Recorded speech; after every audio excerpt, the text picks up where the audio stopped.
Good afternoon, guys. As mentioned, I'm Beth Held, and I'm your Regional Environmental Specialist with FTA Region 7 in the flesh. I appreciate the opportunity, thanks to MoDOT and this planning committee that welcomed us and gave us a chance to. What are we presenting on 120 slides in 15 minutes? We always love that kind of challenge. Now we actually scaled it down for you all, so we're not going by the speed of light. We actually pared down a bit to run through some key points. We're still gathering the ducks from being 5 weeks out from a shutdown, so you may have to forgive us. We don't have all the answers today, but we're still searching before another week of shutdown occurs. So without further ado, I've got 15 minutes to run through some things. For those of you that are new or perhaps haven't been out to our area, this is a quick snapshot of our Region 7 jurisdiction. We do have some snippets of South Dakota, Illinois, and Arkansas, and I have to say right now my presence is being felt in 6 of those 7 snippets right now of different projects. So we've got a wide span and a lot of projects. This is a snapshot of some of our team. Makti and Mark, of course, our regional administrator and deputy, unfortunately weren't able to make it, and Kathy Monroe is our newest planning director. She's back at the ranch also doing some administrative stuff, and these are our transportation program specialists. And then we have Daniel Wynn, who is our one and only planner. He's an endangered species right now at the office. This is just a quick snapshot of just overall with FTA and how it relates to what kind of dollars and assets are out there. I like this slide. We shared this at our state transit meetings because it just gives you a wide breadth of what we are doing with public transportation providers and where the densities are really occurring. And you see the Midwest is kind of carrying their own compared to the East Coast. So we've got a lot of transit providers that we work with, and we're growing by the numbers. This is our Region 7 overview. Now this is again 2017 data, so you'll have to excuse us. Normally we get 2018 data at the end of the year, and we had a little snafu this year, so we're still collecting our data. I would probably bet that these numbers have increased rather than gone down because we're funneling a lot of grant dollars from 2018. But this again just gives you a quick snapshot of what awarded $276 million last year for 2017, and we closed 79 grants. We still have 56 grantees, so that's a good thing. We're pretty much divided between rural and urban. These are some of a snapshot of our large urbanized areas and our small urbanized areas. Just to kind of give you an idea, I'm not going to go through each and every one. We have 8 federal recognized tribes. They do a lot of projects, so we get out and provide technical assistance for them, as well as our MPOs, and we've got some of our MPOs represented today. These are just some changes administratively. As I mentioned, Kathy is our planning director. Jeremiah has come over from planning to grants, for those of you who aren't familiar. Morgan is our civil rights officer. That's covering, she's a 2-region span, but right now she's on detail. So we are coordinating all questions for civil rights through the regional office, and we have a backup out of our Region 10 office until she returns. I believe in April she's coming back from a detail. So we're working through it. We have a brand new regional counsel, Teresa Phelps. She came in from the military. She's a JAG attorney, so she's on board right before the furlough. So welcome to federal service on this end. So she's still with us from that. And she's surviving. Basically, here's just a couple little things. Again, for those who aren't as familiar with some of our programs, we got 2 formula funding programs for the planning side, the 5303 and the 5304. I threw out some safety oversight there, and we're going to get into that in a little bit more detail with that information. This is just a quick blurb of some of our bigger. Obviously, one slide does not even begin to cover all the grants that are available. Like I didn't put CMAQ up there or LONO or any of the other grant opportunities. I just kind of, again, picked the larger ones that you all are probably most involved with. This is our planning and program for, Daniel, you want to take over here for this part? Yeah, so these are all the different programs and the points of contacts for the planning side, and we'll get more involved in that. So if you have a facility that you need to have built, then it would start with us with the planning in my section, then you would also work with the MPOs and the transit agencies work together. If you're in the urbanized area, but if you're in the rural area, then you can work with the state DOTs and the Jones team and all that stuff. So that's develop projects and programs for new facilities, and that we have a checklist we can follow that. What information we're looking at doing, what information we're looking at needing to request forward on. So that's if you're requesting federal dollars for that. As Daniel mentioned, working with our planning folks, and right now he is the one. We are in the middle of, process of interviewing for another position. That is the front lines for us at the office to develop feasibility and eligibility of projects before it even comes to me.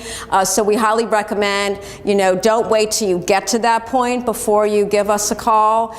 Try and engage us early on, via email, phone call, so that we can help you walk through that process. That way, by the time the product is ready to be delivered to us, there's no surprises, and we can keep your project development process moving forward. This is the facility sheet, right, Dan, that you're talking about. We brought some handouts.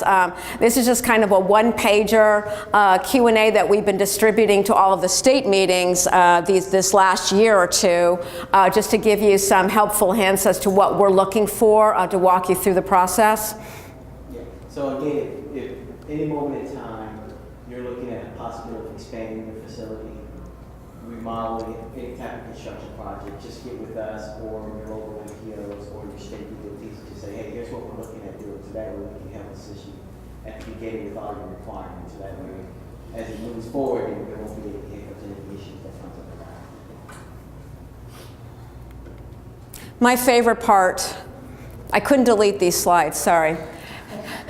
So for those of you who have a little apprehension about environmental, it's not that bad. Especially after lunch. I know I create a little drama when I come in, but it's really not that intense. And every year, for those of you who go to the state meetings, I create new drama just to keep it real for you all. So every year you get a new natural hazard to kind of bring it down a notch. So this was this past year's volcanic eruption issue and the lava, so I thought it was appropriate. Next year, and we always have, a multitude of natural hazards every year in this country, so there's always something. I'm not going to go, I only have a few minutes, and I want to leave time for you all to, ask questions at the end of this. But basically, NEPA controls all compliance. Before you can go to the next step in your grant approval process, you have to come through me for NEPA compliance. And that's the National Environmental Policy Act. It requires all federal agencies, not just FTA, to be responsible for our actions, which is anything from new construction to reconstruction to bus and bus facilities to CIG. Any of those grants you saw, any dollar of federal investment triggers this particular act. So I'm involved in bus shelters, replacement in kinds, anything that triggers money has to come through me. Now, there's levels of intensity or review that's required. A bus shelter obviously can come through my shop pretty quickly, especially if I know about it. In Region 7, we prefer, and I do have an info sheet that I'm going to share with you for that too, because there's been a lot of controversy over bus shelters, and the reason that was, I will get into in another slide or two. This is just actually a small umbrella of NEPA. There's still another page of acts that would technically fall under the National Environmental Policy Act that we have to be familiar with every day in order to get your projects through.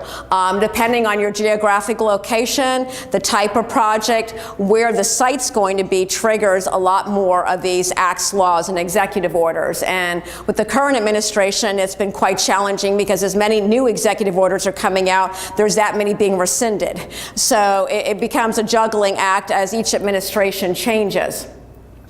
These are just some of the higher level reference points. There's a wide variety of studies that has to be done depending on the type of project description. I don't know, Daniel, if he got into that at all, but it all starts with that purpose and need in your feasibility study. The more description you can give Daniel during that feasibility study, the better it is for me. By the time that scope of work comes to me, I know exactly what category of NEPA determination you'll fall into. I would have to say there's probably about a 60-40 percentage in Region 7 that most of them are going to fall under that what's called a categorically excluded activity, whereas it's been found to not have any impact on the natural and human environment. Therefore, we can keep that moving a little bit easier. It's more of an expedited NEPA review, if you will.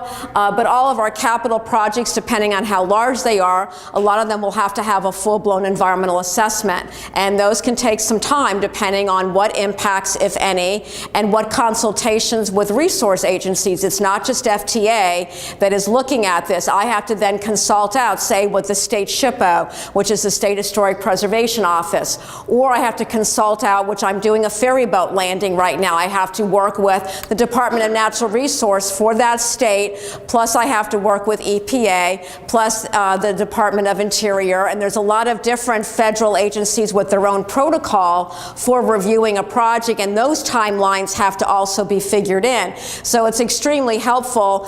All doors lead back to that purpose and need and that scope of work, that as soon as you have something nailed down that you can give to me, even in just in an email. I'm kind of an informal kind of girl. Just send me an email, tell me this is what you're thinking of even a year or two down the road. Most grantees get to me very quickly when it's conceptual, and I appreciate that. One, I can help you with the site analysis, and two, I can kind of help you craft a scope of work, and maybe we can change what that study is going to look like, whether you have to go down that road of an environmental assessment, or maybe we can do a categorically excluded project. As I mentioned, there's separate regulations for the National Historic Preservation Act, working with the SHPO. That does take some time, depending if there's any mitigation required or any adverse effect to our properties and or structures and or archaeological features. So there's a lot to take into consideration. Section 4F is also a federal highway, FHWA and FTA requirement. That's for any parks, recreational areas. Even some historic properties fall under this other compliance requirement, that even if you have SHPO that is in agreement with what you're doing and there's no adverse effect, you could still have an issue where we're encroaching on what's called a Section 4F property. That makes me break out in hives. So I would prefer to know about this kind of stuff ahead of time, just to avoid any long drawn-out mitigation issues. These are kind of the responsibilities of the grantee. Is basically a well-defined project. You know, that scope of work can take me pretty far in the initial phases while you're just looking at it, and I'm a free service. I'm actually free like that commercial. I can come out, I can look at your site for you, I can give you some feedback. I can't tell you what to do, but I can certainly give you a lot of recommendations, and then you can take that back to your planning committee and make a good decision during your site analysis. Okay, going back to bus shelters very quickly. There's been a lot of controversy over how FTA should handle it and whether we should handle it and whether we can just put it into our tram system and keep moving on its merry way. But here's the deal. There's two things that have come up with bus shelter reviews. One is SHPO every now and then has a little problem with a brand new bus shelter going in front of a historic structure. It kind of distracts from their architectural integrity, depending on what it is. The other piece is there's a lot of shelters that I'm seeing going into floodplains, into the 100-year flood hazard area.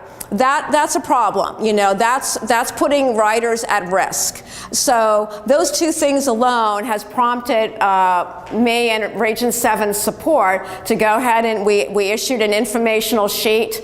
I'm developing more placards that anytime I have new bus shelters that I will approve going into a floodplain, but I'm asking grantees as a mitigation mitigation commitment to put a placard in your bus shelter that's brand new to advise your riders of that risk. That if you're sitting there and you have ADA issues and or you have other mobility issues, that in the middle of a heavy rain that you know what you're sitting in and what you're waiting for. And there's also going to be numbers on those bus placard sheets inside the shelters to let you know to call the transit agency to make sure that they haven't changed the route during high flood events so that you're not waiting there and you're putting yourself in harm's way. So we're starting to implement that. We're doing a few test cases now in some of our regional states with the cooperation of our grantees. It's not a regulation.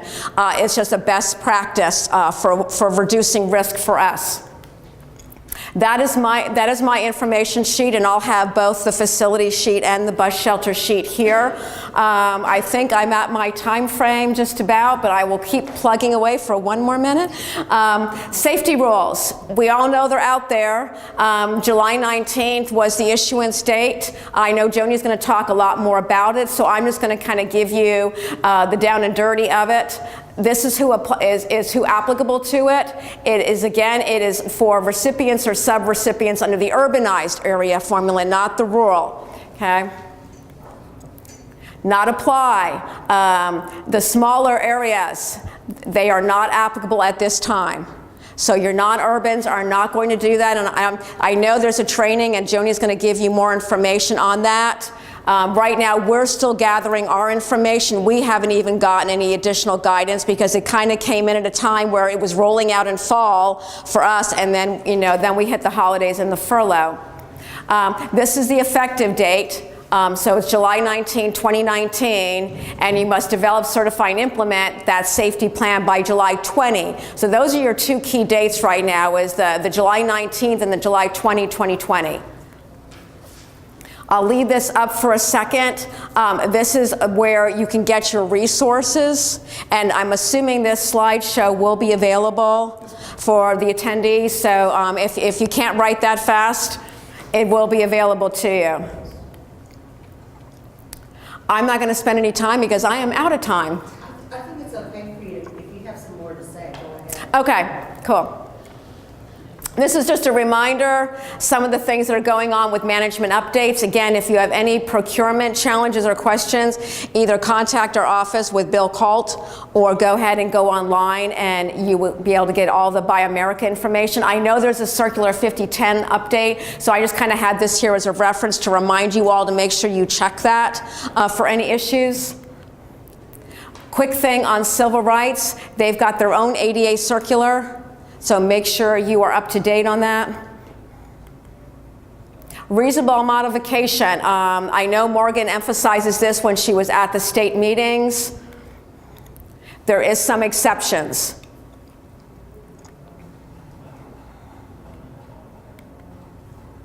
DBE, I am not the expert. I'm staying in my lane on DBE. So I don't know, Daniel, do you have any thoughts on DBE? Okay. Citing of facilities, again, make sure you get that equity analysis. We can't say that enough. When we get those feasibility studies in, we look for that. So make sure if you have questions on how to do this, either contact Daniel or go through for civil rights with Morgan, and we'll make sure we get the information for you. But this is definitely something that is a requirement that we need to have when you get your feasibility study done. Okay, I'm not too bad. I think that's good. And does anybody have any questions before we? So the question is there a policy or any type of movement to combine all federal agencies' reviews under NEPA to have it be one document? And yes, there's an executive order, but the executive order only applies for environmental assessments and EISs, environmental impact statements. It's not necessary for categorically excluded projects by the nature of what a CE is. For the EAs and EISs, we are required to have one federal review. So anytime an environmental assessment is triggered, that it involves one or more federal agency with more than one federal resource, we are required to combine it to one document. Great question. Anybody else? Well, thank you guys. I will turn it over to Okay, Joni. I'm Joni Rosler with MoDOT Transit in the multimodal section, and I wanted to give a shout out to my staff members, and some of them are here, so wave. Anjali Dixon, Brian Heckman, and Jeanette Vomand are the program managers, and they do a yeoman's job, and so just wave. And then also Michelle Katzer, who's the multimodal director, is here too. So with that, today we want to talk a little bit about Missouri transit operations. Yeah, you can click for me. It's not my forte. Okay, so we're going to talk a little bit about transit funding that the state administers. We're talking a little bit about transit asset management plans and the safety management plan requirement, just a little bit about it.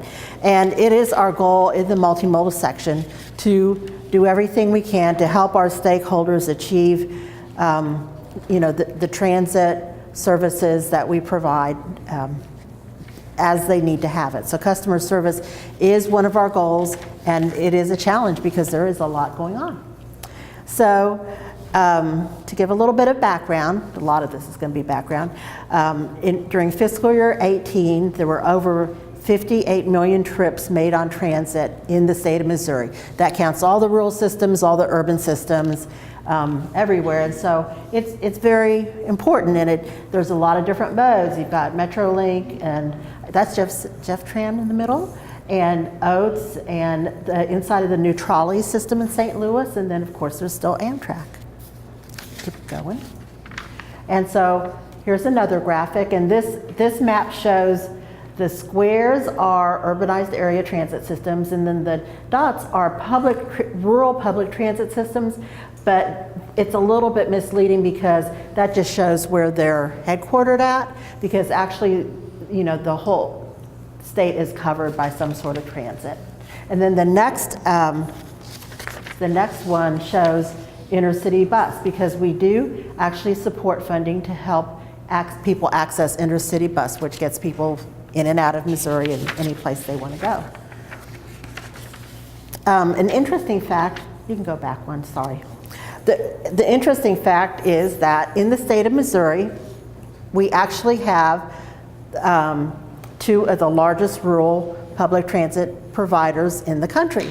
Oats Transit with over 800 vehicles, and SMTS Transit in Southeast, which also serve multiple counties, and Oats serves like 86 counties and SMTS over 20. So that's something that's absolutely amazing considering the amount of money that MoDOT puts into transit. So in addition to the public transit providers, there's also a lot of over 200 specialty transit providers. So you can go on now. In the fiscal year 2019 governor's approved budget, there's $53.7 million of transit program funds. That's almost like a cash flow budget, because that includes federal money and state transit program money, and it might include money that had been appropriated in an earlier year that's going to be expended that year, plus some expected appropriations. So in addition to that, MoDOT administers light rail safety oversight budget, which includes $632,000 of federal funds. But big picture, as we looked at what needs are throughout the state, it's over $200 million annually. So we've got two main state funding programs. We have the State Transit Operating Assistance, and we have the Missouri Elderly and Handicapped Transportation Assistance Program, METAP.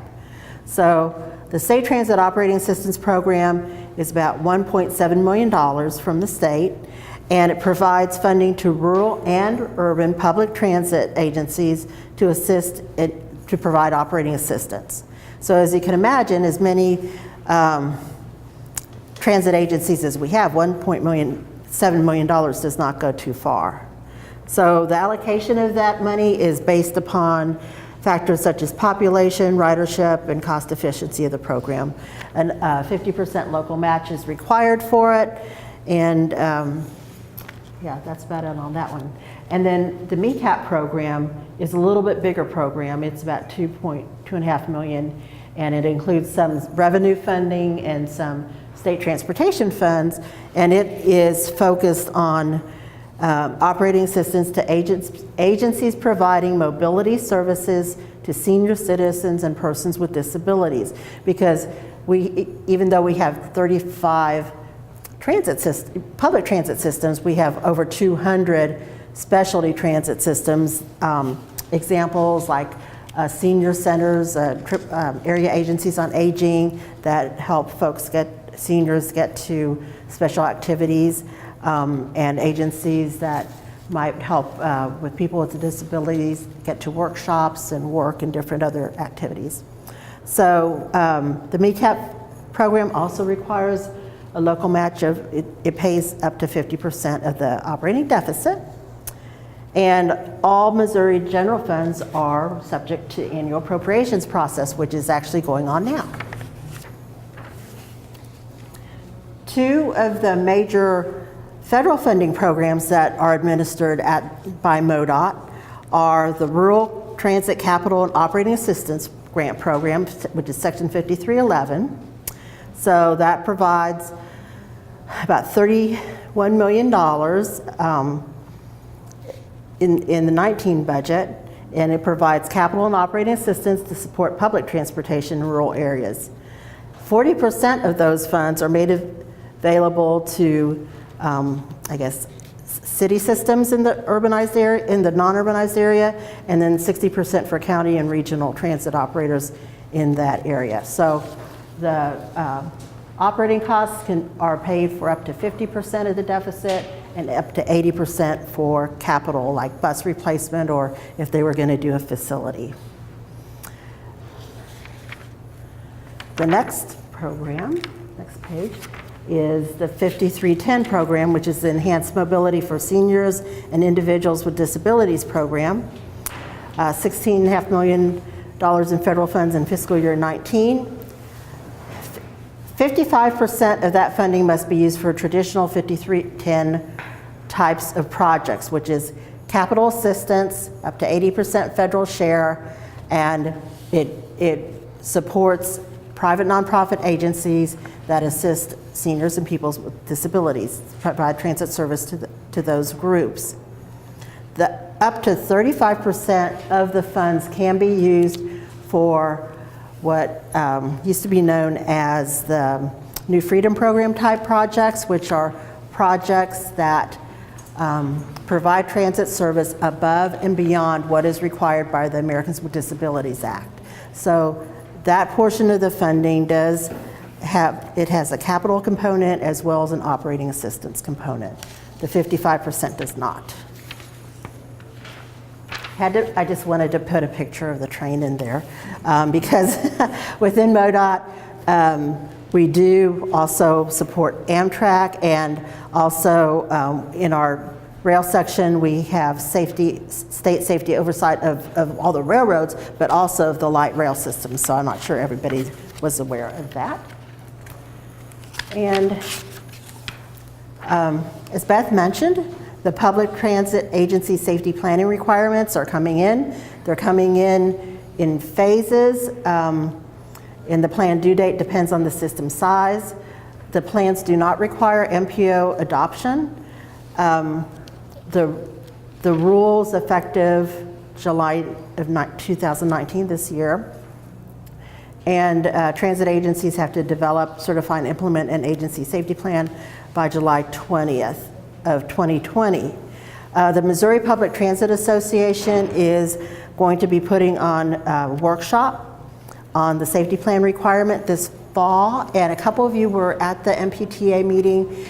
I was thinking they said it was St. Joseph. Yeah, but we don't have a specific date yet. November 6th, I think, at the Remington Nature Center in St. Joseph. Oh, that's a beautiful place to have a meeting. So that's something that I put on your calendar if you are involved in the transit agency safety plan. Just next, I'm ready. Okay. I'm almost done. Okay, so transit asset management plans. This requirement hit transit, or the state transit, last year. And so many of the larger transit agencies developed their own plan. The state, and Jeanette was the one who coordinated in our office, developed a state-sponsored plan, and FTA approved our plan last fall, and there are annual updates as they're needed. We may be reaching out to some people to do some things to beef up our transit asset management plan because our director wanted it to be more comprehensive. So anyway, I think we're ready for the last slide. Thank you very much for inviting us here today. One of the things that we're trying to do customer service-wise in our little transit department at Multimodal is make it easier for you guys to contact us, whether or not you remember who specifically is doing what. So we have MoTransit at modot.mo.gov, which is our group email.